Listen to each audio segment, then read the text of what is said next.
Venezuela के काले सोने के भंडार पर डोनाल्ड ट्रंप का जोखिम भरा दाव।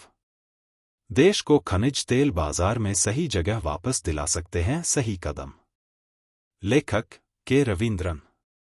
अमेरिकी राष्ट्रपति डोनाल्ड ट्रंप का खनिज तेल, काला सोना के मामले में वेनेजुएला पर ज्यादा ध्यान देना अमेरिकी नीति और वैश्विक ऊर्जा बाजार को बनाने में इस दक्षिण अमेरिकी देश की पेट्रोलियम संपदा की रणनीतिगत अहमियत को दिखाता है। दशकों से वेनेजुएला के बड़े तेल भंडार, जो कभी उसकी अर्थव्यवस्था की नींव थे, कुप्रबंधन, पाबंदियों और अवसंरचना की कमी की वजह से खराब हो गए हैं। फिर भी ट्रंप के हालिया काम, सुरक्षा का भरोसा देकर दुनिया की बड़ी तेल कंपनियों से वेनेजुएला लौटने को कहने से लेकर वेनेजुएला के तेल प्रवाह पर अमेरिकी नियंत्रण का दावा करने तक, उन संसाधनों का इस्तेमाल करने की एक सोची समझी कोशिश दिखाते हैं। अब सवाल यह है कि क्या यह दाव खनिज तेल उत्पादन को 21वीं सदी के शुरुआती लेवल, लगभग 30 लाख बैरल प्रति दिन पर वापस ला सकता है? अगर हां, तो कितनी तेजी से और किस कीमत पर? वेनेजुएला के पास किसी भी दूसरे देश से ज्यादा तेल के पक्के भंडार हैं, जिसका अंदाजा लगभग 303 अरब बैरल है। यह आंकड़ा दुनिया भर के कच्चे तेल के भंडार का लगभग 17% है, जो बड़े उत्पादक देशों को बहुत पीछे छोड़ देता है और तेल बाजारों पर लंबे समय तक असर डालता है। पिछली सरकारों के तहत, जिसमें 1990 के दशक के आखिर और 2000 के दशक की शुरुआत भी शामिल है, वेनेजुएला का रोज का कच्चे तेल का उत्पादन 30 लाख बैरल के करीब या उससे ज्यादा था, जिससे यह दुनिया के बड़े खनिज तेल निर्यातकों में से एक बन गया। आज उसका उत्पादन गिरकर 10 लाख बैरल प्रतिदिन से भी कम हो गया है, जो इसकी क्षमता का एक छोटा सा हिस्सा है, जिसे कम निवेश, राजनीतिक उथल-पुथल, पाबंदियों और सरकारी कंपनी पेट्रोलियोस डी वेनेजुएला एस.ए. की खराब हालत ने रोका है।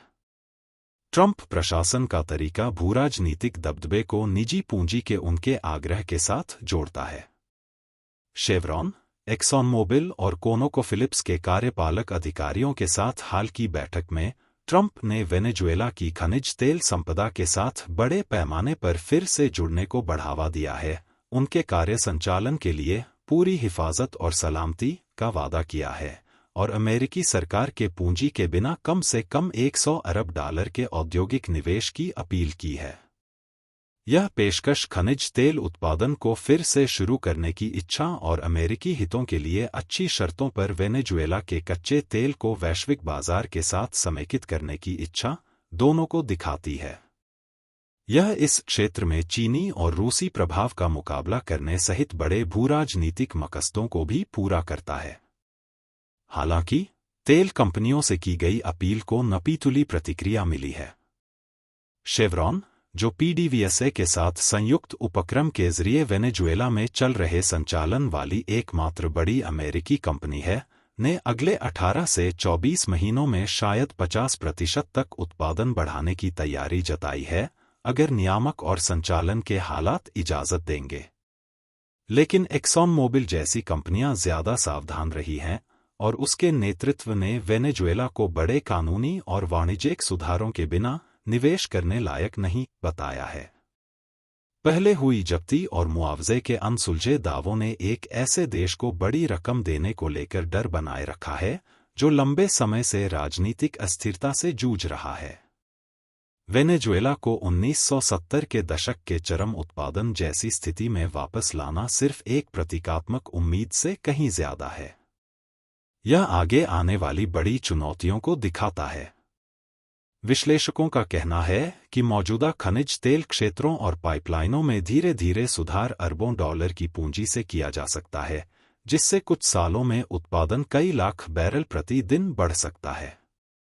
फिर भी 30 लाख बैरल प्रति दिन उत्पादन तक पहुंचने के लिए, जो मौजूदा लेवल से 3 गुना से भी ज्यादा है, शायद 50 अरब डॉलर के अनुदार अनुमान से कहीं ज्यादा लगातार निवेश की जरूरत होगी, जो शायद एक दशक या उससे ज्यादा समय में सैकड़ों अरब डॉलर तक पहुंच सकता है।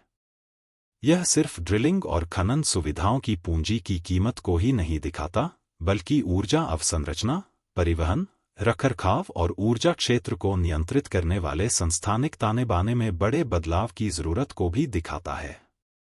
वेनेजुएला के कच्चे तेल की प्रकृति इसे और मुश्किल बनाता है। देश का ज्यादातर तेल भारी और खट्टा होता है, जिसके लिए घोलक रसायन और खास परिष्करण क्षमता की जरूरत होती है।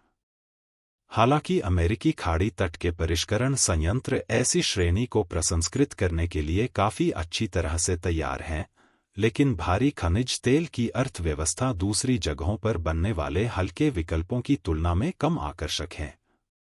यह कारक वैश्विक खनिज तेल की अस्थिर कीमतों और दूसरे इलाकों से प्रतिस्पर्धी आपूर्ति के साथ मिलकर बड़ी तेल कंपनियों के लिए बिना किसी पक्की गारंटी और स्थिर वाणिज्यिक शर्तों के वेनेजुएला की गहरी समस्याओं में उतरने के लिए अल्पावधि वित्तीय प्रोत्साहन को कमजोर करता है। अर्थव्यवस्था के अलावा राजनीतिक और सुरक्षा का माहौल निवेशकों के लिए हिफाजत के ट्रंप के भरोसे को परखेगा। निकोलस मादुरो को पकड़ने के लिए अचानक हुए सैन्य कार्रवाई और उसके बाद वेनेजुएला की तेल बिक्री पर अनिश्चित काल तक के लिए नियंत्रण के ट्रंप प्रशासन के दावे की दुनिया भर में कड़ी आलोचना हुई है। क्षेत्रीय नेता और अंतर्राष्ट्रीय पर्यवेक्षक चेतावनी देते हैं कि इस तरह के दखल संप्रभुता को कमजोर करते हैं और पहले से ही कमजोर देश को अस्थिर करने का जोखिम उठाते हैं। जहां ट्रंप इस कदम को वेनेजुएला के लोगों के लिए फायदेमंद और ऊर्जा सुरक्षा का रास्ता बताते हैं, वहीं आलोचक इसे अनिश्चित नतीजों के साथ एक सामरिक संसाधन हड़पने के रूप में देखते हैं। अंदरूनी तौर पर वेनेजुएला ढांचागत चुनौतियों का सामना कर रहा है।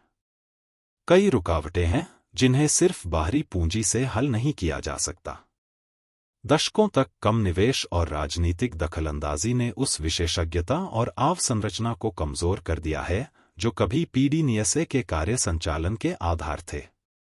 लगातार बिजली कटौती, ईंधन की कमी और बार-बार रिफाइनरी खराब होना सिस्टम की गहरी नाकामियों के लक्षण हैं जिनसे निवेशकों को निपटना होगा। मजबूत प्रशासनिक सुधारों और भरोसेमंद कानूनी सुरक्षा के बिना बहुराष्ट्रीय कंपनियां पूरे औद्योगिक पुनर्जागरण के लिए जरूरी संसाधनों का निवेश करने में हिचकिचा सकती हैं। वेनेजुएला के खनिज तेल उत्पादन को फिर से शुरू करने के व्यापक नतीजे उसकी सीमाओं से कहीं आगे तक जाते हैं। अगर उत्पादन में काफी बढ़ोतरी होती है तो वैश्विक तेल बाजारों में कीमतों पर नीचे की ओर दबाव दिख सकता है, जिससे उपभोक्ताओं को फायदा होगा, लेकिन संभावित रूप से अन्य उत्पादकों, जिसमें अमेरिकी शेल ऑपरेटर भी शामिल हैं, के मुनाफे के मार्जिन पर दबाव पड़ सकता है। ट्रंप की खनिज तेल केंद्रित रणनीति में ऊंचे जोखिम और फायदे अनिश्चित हैं। इसका मकसद वेनेजुएला की भूभौतिक संपदा का फायदा उठाना और पश्चिमी गोलार्ध में भूराजनीतिक गठबंधनों को फिर से आकार देना है। अगर यह सफल होती है तो यह एक कमजोर क्षेत्र को फिर से मजबूत कर सकती है, वेनेजुएला की एक ही वस्तु पर आर्थिक निर्भरता को कम कर सकती है और ऊर्जा बाजारों पर अमेरिकी प्रभाव को मजबूत कर सकती है।